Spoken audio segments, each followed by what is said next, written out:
Well, hi everyone. This is Bernadette Wagner, and I am the host of Primetime for Women weekly series called Women, Wine, and Financial Freedom.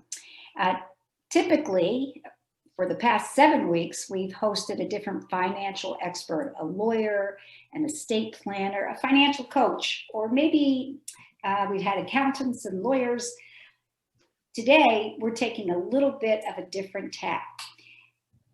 Kathleen Rehl, Ph.D. and certified financial planner, is an entrepreneur, a blogger, and an author of a great book called Moving Forward on Your Own, a financial guidebook for widows.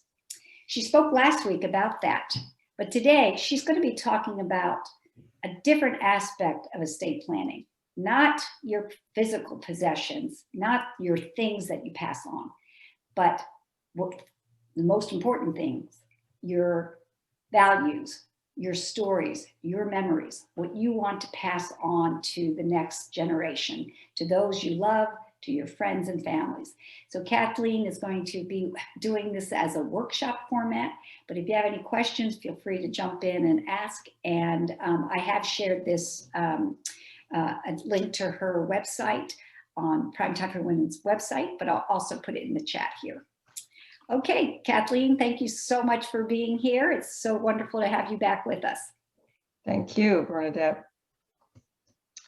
All right, let's see if I can get this all right. How many of you have a will or a living trust in place?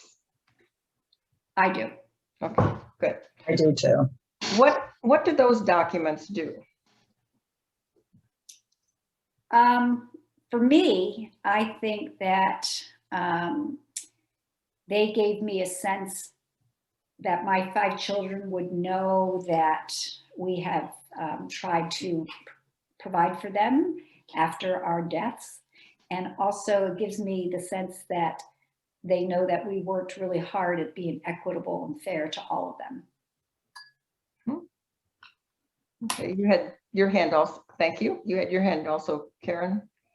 Yes, I just need the feeling of security and knowing that when we do pass on, that our wishes will be known and that they're known now too. Okay. And those are shared. I was just to ask Karen, have you shared that document with your children yet? Yes, actually I have, because ours is very simple and straightforward. Yeah. We have we put a copy in our son Mike is an attorney, and he has a power attorney. He knows where the document is in our safety deposit box and has access to that, but I don't think he's ever looked at it. So I was just wondering, maybe it would make sense when you said that, it made me think that maybe they should all look at it now. Well, I just have 2. I don't have 5, so it's a little bit different. Right. I'm sure. Okay. and the main thing that those documents deal with is your stuff, your financial assets, your possessions. Those are the things that it looks like we've got somebody waiting to come in. I just let them in. Okay, all right. So it takes care of your stuff. However, a recent study, let's see if I can get this to move down there, by AgeWave, which is a group that deals with issues that are important to mature individuals. 60, almost 2/3 of those Americans said that what they most wanted to be remembered for was not their financial assets or their stuff, but it was memories that they'd shared with others. And another almost 60% said that the lessons that they've learned during lifetime and their values were even more important than those physical assets. Those physical, it's important to say, what's going to happen with that, but there are other things that are important too. And all of us want to be remembered for something, probably. And if I knew, for example, what the value of your brokerage account was, or how much money you had in the bank, or what the value of your house was, would I really know who you were? Probably not. So what we're focusing on in this workshop today is legacy writing. And I've got a definition that I want to read to you. So I'm just going to look right at it on the screen, what you see in front of you. Legacy writing helps communicate and preserve your stories, gratitude, values, life lessons learned, hopes, wisdom, dreams, and blessings for future generations. This may include letters, poetry, prose, and more. Everyone has a story to tell. This is a picture of my great-grandma, Nettie was her name, and her husband. She was born in 1877. This picture was taken in 1897 on her wedding day. Don't they look happy? Oh, this was the style back then. Everybody looked very, very stoic.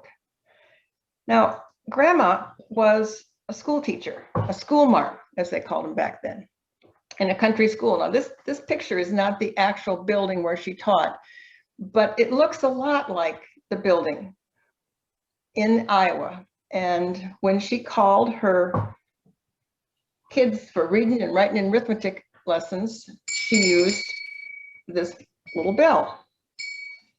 Now, this is a bell that sits in my office right now. And actually, when I travel between my winter and summer residences, I take it with me because every time I ring this bell, I think of my grandmother. Now, when she just taught there a couple of years before she married, and she had to stop teaching. That was the rule back then. It was in the contract. If she was married, she could not be a teacher. In fact, Grandma had told me that she had a girlfriend who was a teacher, and she didn't tell anybody that she had gotten married. And it was about 3 years they found out, and then she had to stop teaching. But when my great-grandmother had a daughter named Ruth, she encouraged that little girl to also become a teacher, which she was. And when Ruth became a teacher, Grandma passed this bell on to her. And it was when I became a teacher, that's what my first career was in public education. Both grandmothers gave me this lovely little bell, and it will always be precious to me. Now, I don't have a lot that's left from Great Grandma Green. I've got a little note card that she wrote, and I've got pictures from way back when, but I wish that I had more, but I don't. Right now, I want you to just take some time to remember and to think about a relative or a friend, maybe it was a neighbor, someone who has passed on already that you wish that you knew more about, but you don't know so much right now. And if you would write that name down on a piece of paper.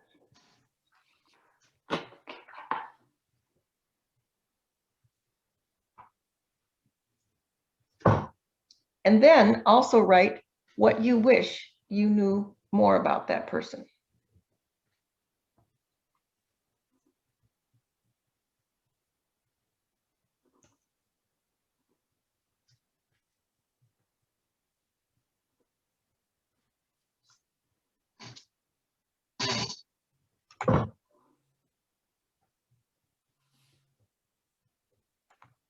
Okay, just a couple more seconds.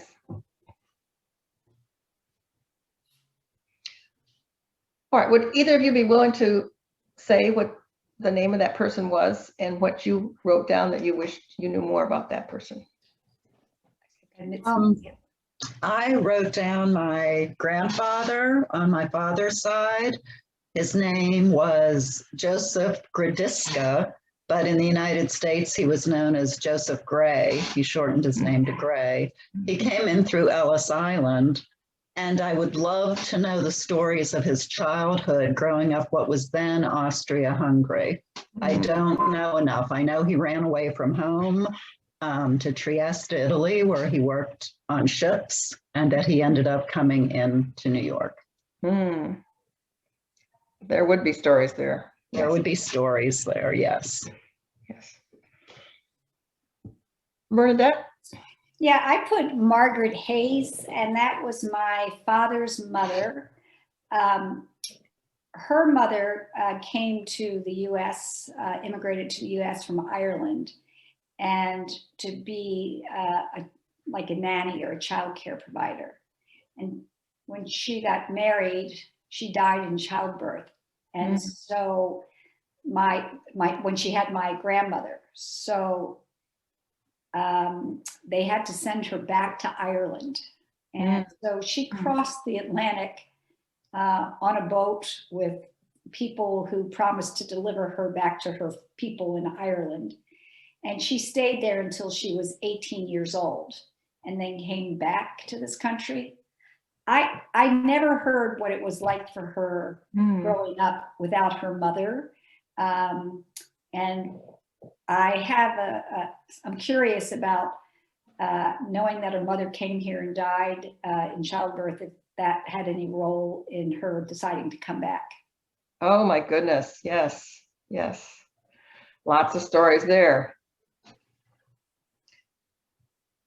Imagine that it's like 50 years from now or 100 years from now, and your future relatives are saying, you know, I don't really know very much about Bernadette or about Karen or about Kathleen. They were involved with some interesting things, I guess, but I really don't know much about them. So what we're going to do today is at least start a draft of a legacy letter that you will leave for family and friends, that will share your values, your hopes, your dreams, maybe lessons learned, those kinds of good things. All right, I want to show you what some sample legacy letters look like. My mother wrote a legacy letter. Actually, hers, she had started it a couple of years before she passed. And then when her time was coming, she said, I want to finish that. And she did. It was shortly before she died. And her letter began, to you, my family who are reading my legacy letter, please know how important you are to me and how much I love you. Life has been such a fascinating and interesting adventure with you, my family, being a big part of the journey. And she continued on. Her letter was about a page and a half long.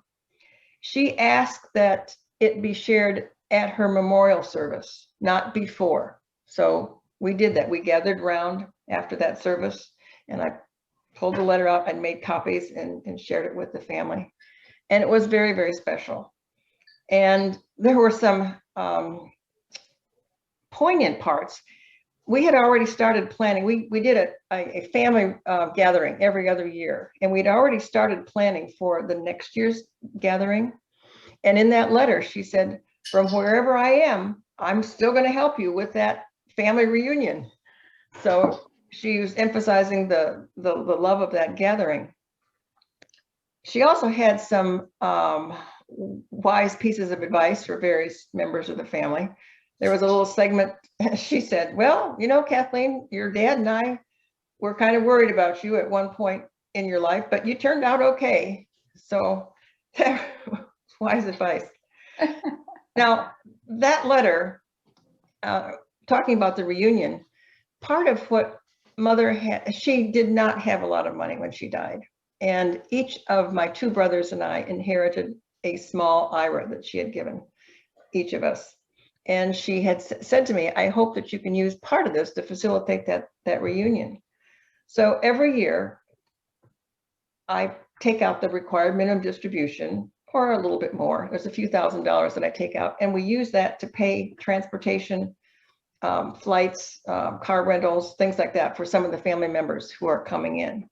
And we sit, like the last reunion we did, we sat around the fire pit in the backyard and drank a toast of our favorite beverage to Mom, and we read her legacy letter yet again. So that legacy letter, she's been gone now 14 years. That legacy letter has been read many, many times. How many times do you think we went back and reread her will? Probably never. After the estate was settled, the will was put away. It has never, never, never come out. Yeah. All right. Kathleen, I had a question for you. It seems to me too where possessions that can, that are documented in a will or an estate planning, that maybe that's something that can cause friction and tension and maybe arguments. Whereas a legacy letter brings people together because it's there for everyone. It doesn't have to be divvied up. It gets to be shared. Is that true? The way it's written, and you'll see later on, I have some suggestions about what not to put in a legacy letter, which could be very divisive. But yes. Now, a legacy letter can be written for a group like family and friends. It can be written for, that's the way Mom's was. It can be written for a specific individual. And I've written several versions of legacy letters, and one is for my son. And the way that his starts out is, "My dear son, Chilumba, you were my miracle baby. For 4 years, I tried unsuccessfully to get pregnant. After testing, doctors said that was highly unlikely because of fertility problems. Your father and I even considered adoption. But in the fall of 1977, you miraculously started growing in my body. I was ecstatic." And so this letter continues on. It's about a page long. It's a free form kind of a document, but that letter is just for my son, and he has not seen that yet. It's tucked away with my estate documents. He will see it later. And I'm in the process now of writing legacy letters for 2 of my grandchildren. They're both 5 years old. This picture was taken when they were about 4.5 years old. And there are some special things that I want them to know. I'm planning on living a long life, but I want the letters for each of those sons to be special. This is another type of legacy letter that Marianne did. This is a friend of mine, Lisa. It was her mother. And Marianne had what she called rules for living. And her rules were: encourage truth, home should be a place of harmony, peace and order, love is good, debt is bad, serve your community, be positive, leave yourself open to learning, mind your manners, encourage creativity, read, laugh, live simply, and do not be a burden. And her mother had written this out and said that she called it her version of a legacy letter when she found out about legacy letters. But it was so important to Lisa, and she said, I want to put this together. And she created what you see up there. It was just front and back. And they used this at the memorial service, and everyone read those 13 values in unison. And she said it was a very, very powerful event. But it was the way that worked for her to do a legacy letter. Now I want to show you 3 specific methods, and we're going to be using one of these together. I want to show you 3 of them. One is just a free form letter. You just take out a piece of paper and you just start writing, like I did to my son, or to your family and friends. And there's no real format. It's just whatever flows. Now, when I was a financial advisor years ago and did estate planning with my clients, a lot of those folks found that too daunting to just start with a blank piece of paper. So I created another format for them. And I'm not sure if, Bernadette, if you sent out the link on the Legacy Life I print. did. Okay, I did. Little booklet. If you've gone online, you've seen that. And I'll put it in the chat box too. Right. And this is one that it can be printed. You can either print it big like it, but if you print it in what's on your Adobe Reader, it has a booklet format, and you can print it in pages like this, and it turns out it's formatted so it turns into a cute little booklet. But there are different areas like being honest, truthful, and sincere, the importance of humor, family and friends, education, learning, knowledge, balance in life, and concluding thoughts. Well, it's over a dozen areas, and each of these areas has, if you've looked at it, there's little check-a-box phrases or statements. And if there are things that you agree with or that resonate with you, you just check that box. And when you finish going through the booklet, then you just take all those little boxes that you have checked and string them together, and you've got the base of a legacy letter. I had a lot of clients that this worked out well for them. And in fact, they would string the boxes together and then give it back to us, and we would format it for them, and then they'd look at it again, and they would add a few more statements. But it's an easy way to do it, and I'm bouncing back. I know I want to go forward, not backward.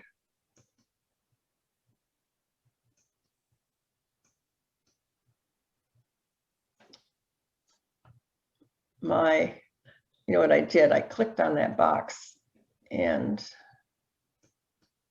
it started to go on the web to grab this booklet, and I don't want to get the booklet. So Kathleen, I did put that link in there, and if anybody clicks on that, I checked it. It goes right to your web page with the PDF. Okay, great. Thank you. This is a 5-part method, and the first part is who. Well, goodness sakes, I apologize for this thing jumping around. Who is it? And now it's trying to open up the booklet again. Who is it for? Is it for a specific person, or is it your family and friends? Then you write a statement about thank you for one or more things that you're grateful for that individual or individuals in your life. Then you write 3 things that life has taught you, life lessons. What matters most to you, your values. And the third part is in closing. All right, so some more about those. The values, what matters most. This is a list of, let's see, what have I got? 1, 2, 3, 4, 5, 6, 18, 17 plus values.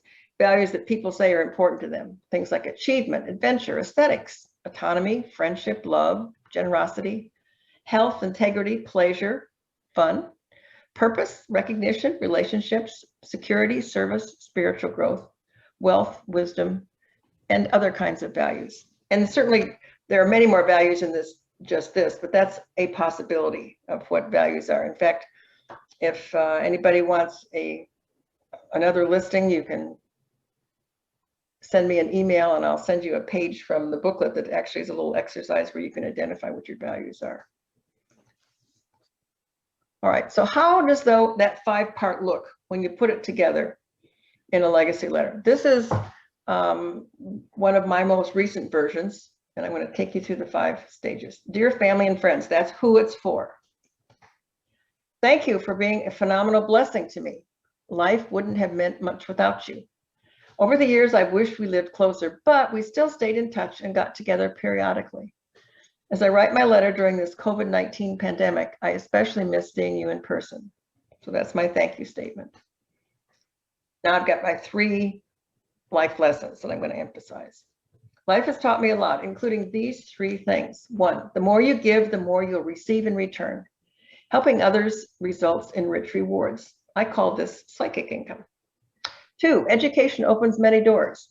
Earning a Ph.D. and other advanced credentialing was worth the effort, bringing me interesting opportunities. I love learning new things. And the 3rd, perseverance and hard work pay off. I kept on keeping on, often reinventing myself to where I wanted to be. Change was my mantra. Right, now we're going to focus on the values, what matters most. I know this has evolved over the years. Now in my refinement chapter, here's a little graphic with the top 5 values guiding my actions.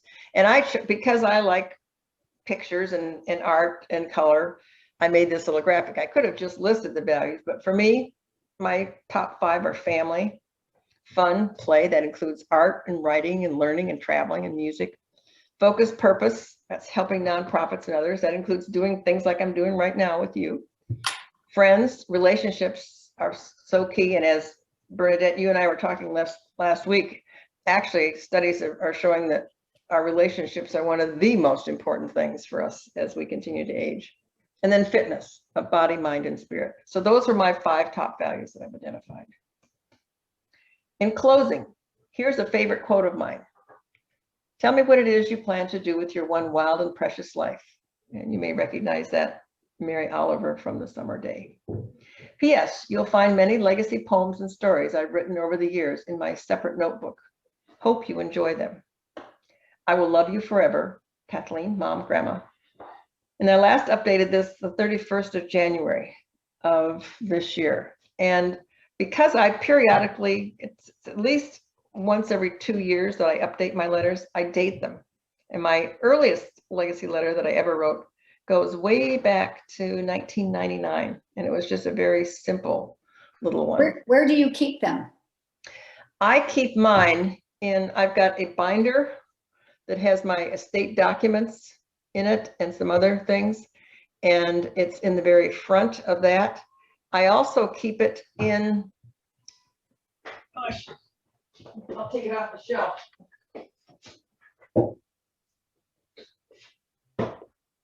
And I was talking about my legacy stories and poems. I've written about 50 of these, and right inside that, on the inside page is here. Are all your letters in that document too? No, and it's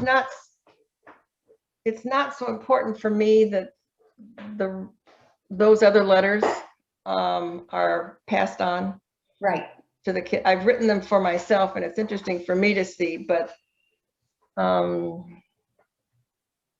it's not something that I'm necessarily planning on sharing. Yeah, I just asked because that the PS said, you'll find these other legacy poems and stories. Yes, and this is the separate notebook that has all of those poems and stories. I think. And they will have access to this. Mm-hmm. In fact, many of them have read some of those. I've shared with them the poems and stories, and they especially get a kick out of the ones that are about themselves. All right, to emphasize what a legacy letter is not. It's not a lecture, it's not scolding, it's not punishment, it's not a control ploy, and it's not a guilt trip. And you may recognize this little guy as Thumper from the movie Bambi. Yeah. And he said, if you can't say nothing nice, don't say nothing at all. A lot of people of this current generation wouldn't know who he was probably, but I liked Thumper. Well, yeah, I liked him too. Yeah. Yeah. So now it's your turn. And you can use that 5-part method. Well, that we just talked about. Or if you want to do a free form where it's just flowing, open-ended. Or if you happen to have this little booklet, if you did happen to print it out and you want to use that check-a-box, but probably if you're not sure, I would suggest you just try the 5-part method. Who, thank you, 3 things life taught me, what matters most, and in closing. And I'm going to give you 10 minutes now. Okay. To work. And I'll tell you when we're halfway through, and then we'll count down. And then when we come back after that, we're going to talk about some other ways of writing legacy letters. So my timer is on. And while you're writing yours, I'm going to be working on one of my legacy letters to my grandson.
All right, you're at the halfway point now. You've got another 5 minutes.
Okay, 2 minutes to go.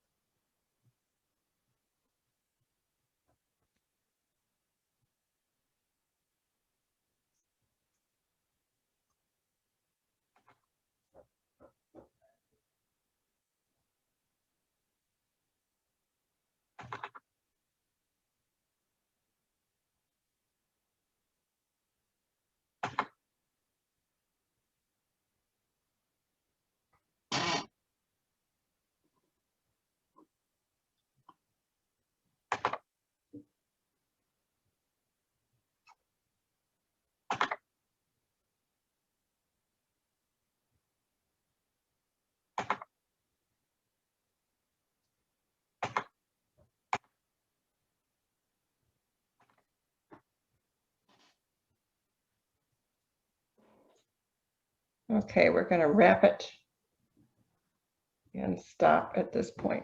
So Kathleen, we had 2 other people join us, and I don't know if they were having issues or not, but they weren't able to come in. Oh, okay.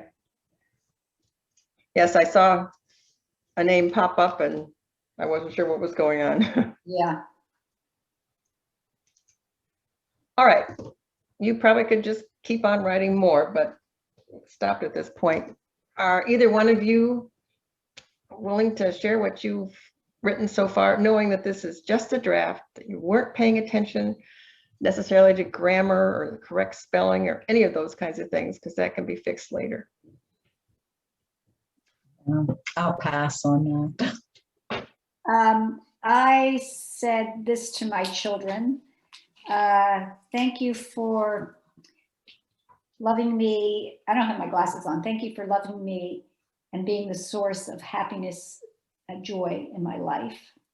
I know that I've taught you many things, but I'm grateful for the many important life lessons that you've taught me.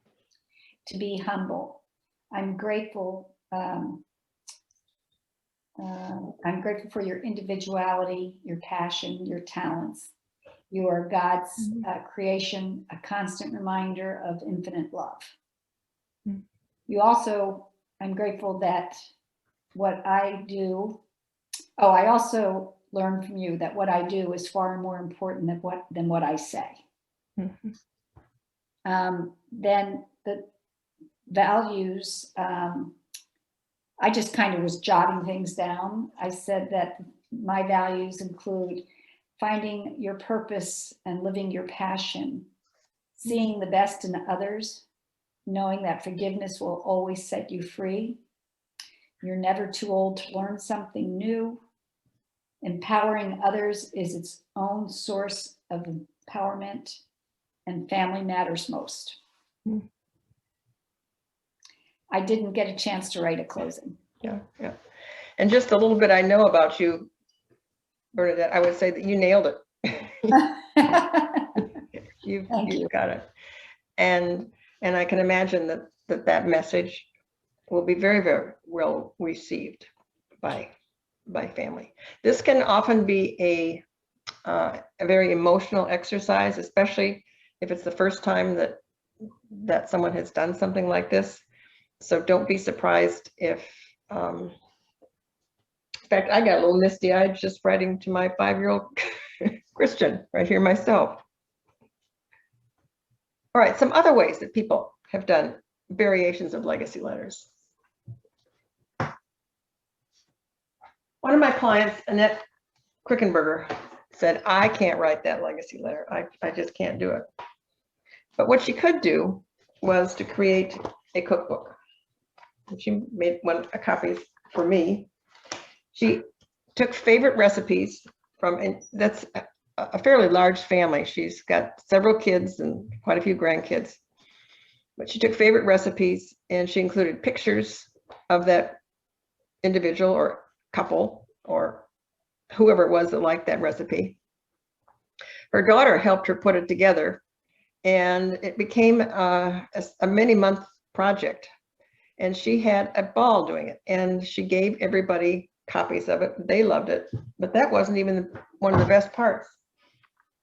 She did something else. She was a seamstress. And when the kids were little, she had saved some of the shirts that and dresses that she'd made for them. So she made everybody an apron. She made an apron for me too. She embroidered their name on the top of it.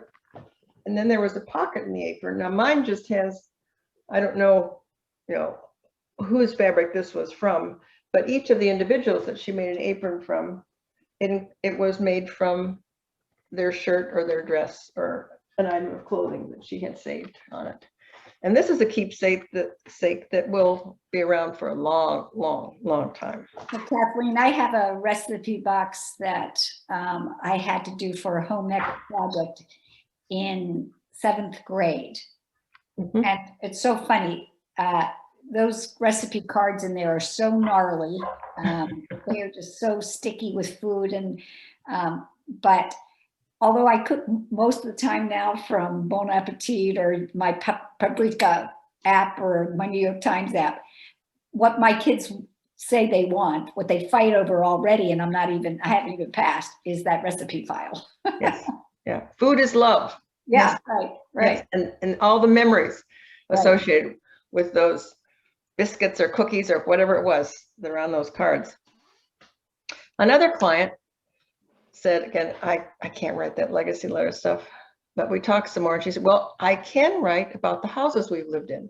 And she was married to a doctor, and he was a very successful doctor, and every time his business expanded, they moved into another house. So there were about 8 houses that they lived in.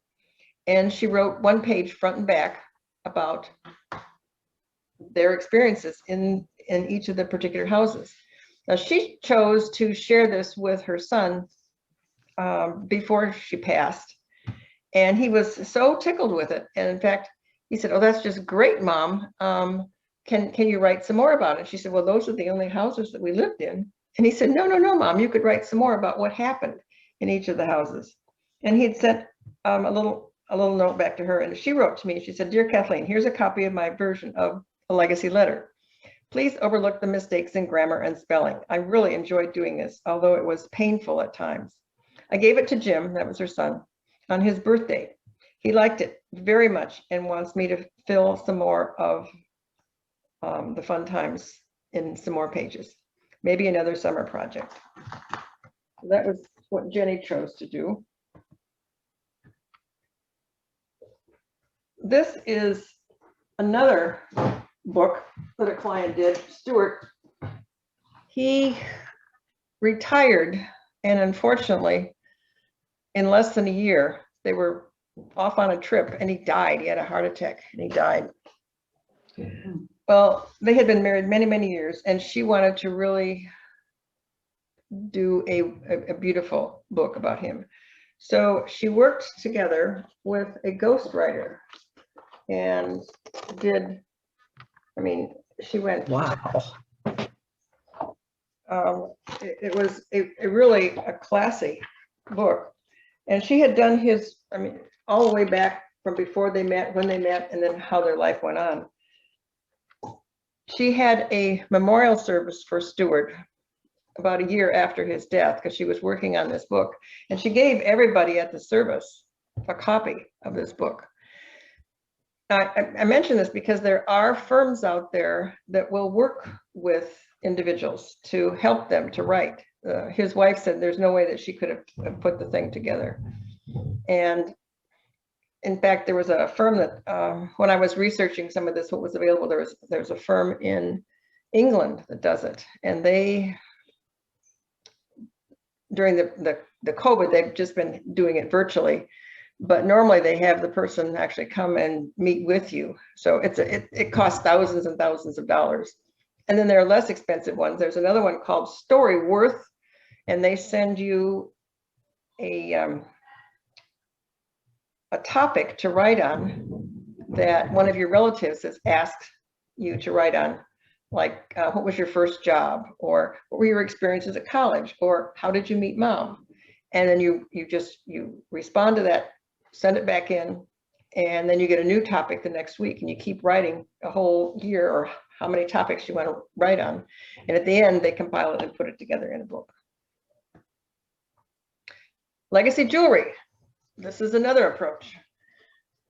In this picture, you see me way before the gray hair, many, many years ago. And my grandmother, Ruth, she's the lady in blue, and my mother, the lady in red. And when my grandmother died, Mom inherited her engagement diamond ring. And then when Mom died, I inherited both grandmother's ring and my mother's ring. And then my husband died, and I had that diamond. So I had 3 diamonds that were sitting in my safe for about 7 years. I knew I wanted to do something with them, but I wasn't sure. So I worked together with a jeweler and came up with a design. By the way, the rings that are shown here, the larger one in the center, that was my engagement ring. The diamond in the back, that was my great-grandmother's second marriage engagement. She had been widowed, and then she was widowed for about 20 years. Then she remarried, she went back. It was a high school classmate. She got married in her 70s, just like I did.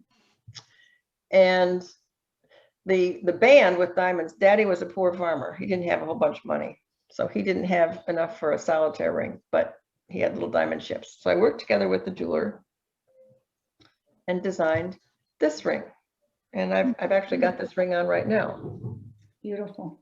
And Very pretty. it's a way to have, when I wear this, I think of 3 strong widows together and the experiences that we went through. And I feel a sense that Mom and Gram are here with me right now.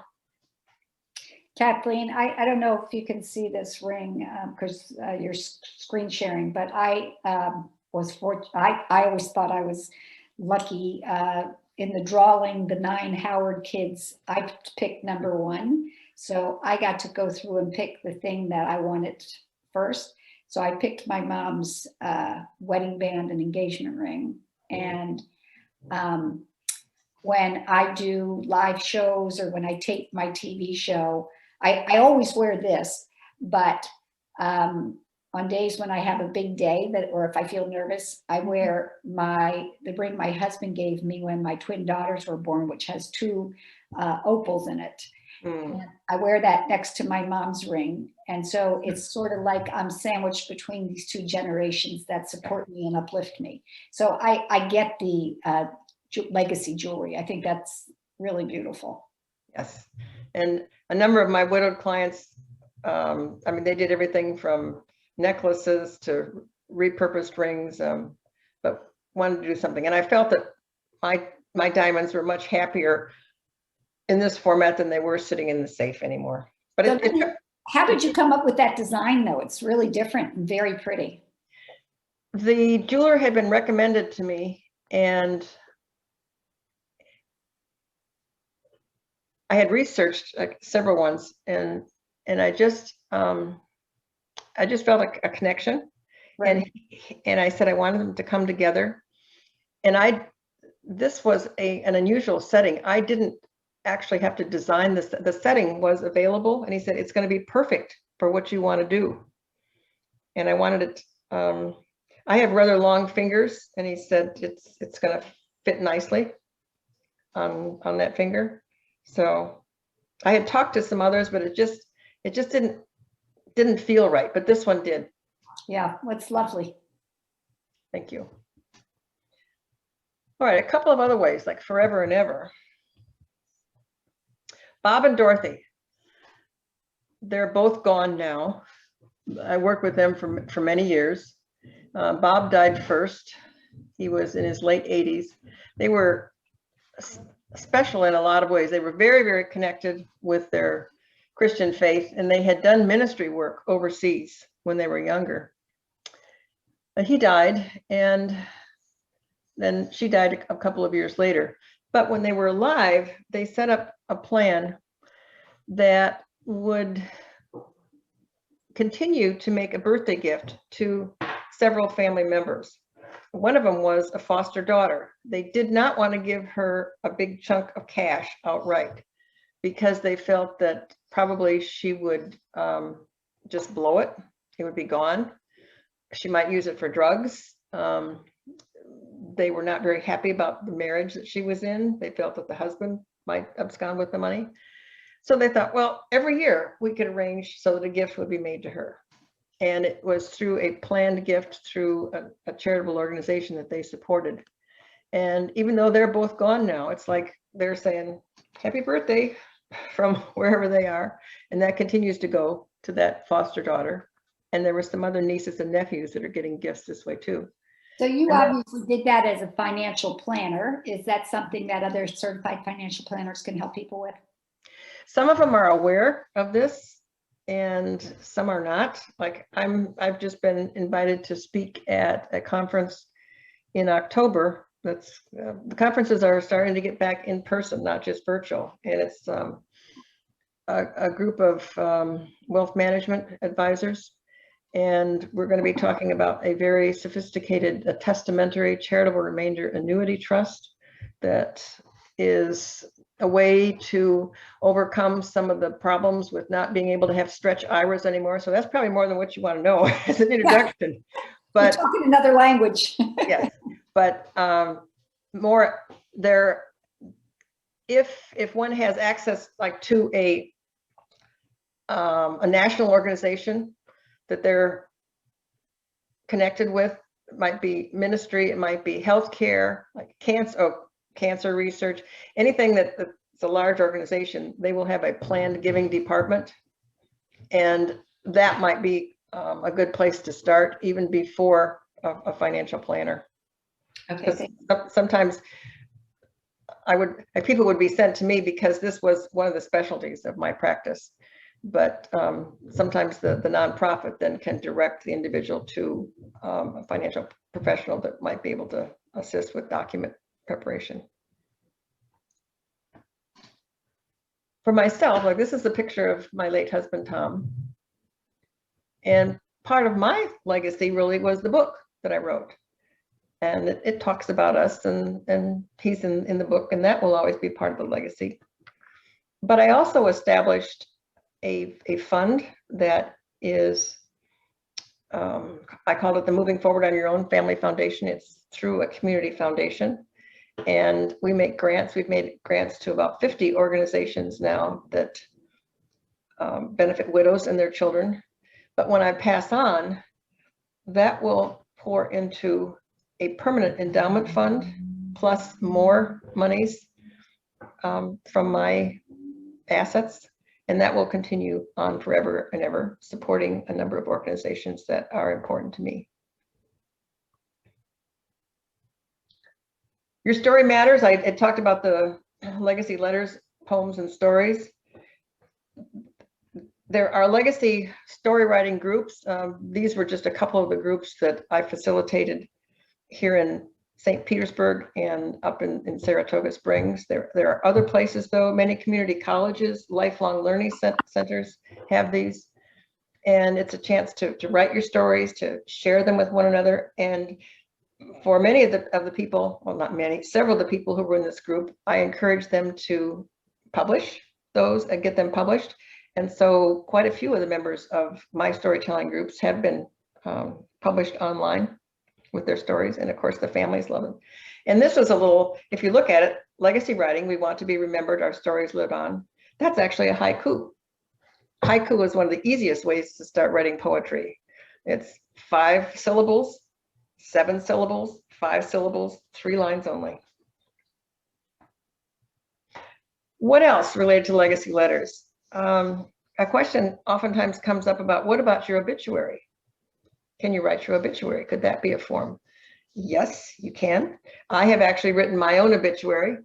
I have seen so many obituaries that are boring, boring, boring. And I decided that I wanted to have a little fun with my obituary. So I've written an obituary that has a sense of humor, I believe, attached to it. It's one of the writings in my storybook. And if my family chooses to use that as my form of an obituary, so be it. Anything else that you have done with groups? Karen, you said you've done other groups like this. Nothing like this exactly, no, but I've really enjoyed this, and I think I'm going to get working on some of these ideas. Karen, I'm going to put her website in here too, but the booklet, the PDF booklet is already there, but it's just KathleenRehl.com. And always there's tons of resources, and you can see a lot of her blogs that she's written, read about her other careers. She's Okay. Do you have this in chat? Did you put it in chat? I did. All right, I'm not getting that. You're not seeing that? No. I can see that it's there. Can you click on your chat box thing? Yes, I'm going to type a message on my chat. Maybe that'll. Oh, it's appearing in my chat. Okay, Karen, I see your hello. Right, but I don't see anyone else's. Okay, I can email that all to you. All right, thank you. That would be wonderful. Yeah. So Karen, the other thing I was going to say is I think our Renew group would really love to watch this video together. What do you think?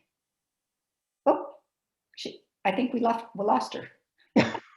She's coming back in. Hold on.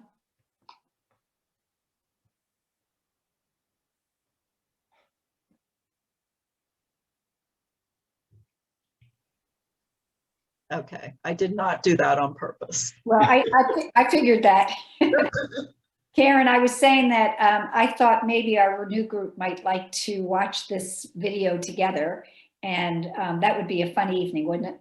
It would be a fun evening, and I think it would give us lots of things to talk about. Well, even I had this weird thought when I said that we've been together for so long, we could write our legacy letter to our new group. We could. Yeah. Thank you for being so important all these years. Well, we've kind of, Kathleen, we've been through death of parents and children and marriages and grandbabies and divorces. How many are in your group? Well, right now, I think we're still down to 5, but at one point it was much bigger, but you know, over time, different members drop out. But there are 5 of us who are been there the whole 30 years. Yeah. Well, I don't have a 30-year track, but in my group, there's 4, and we call ourselves the Fab 4. Oh. And we get together once a year in person. We get an Airbnb. Last year we didn't, but the year before that we were in Asheville. Get an Airbnb, and we're together for a whole week. We do fun things during the day. We cook together. We go out to eat together, and we drink wine and eat dark chocolate at night and share all kinds of stuff. The rest of the year we're Zooming. Oh, that's nice. And we meet about. We've just changed the cycle to every 3 weeks. We were doing every 2 weeks. But that's great.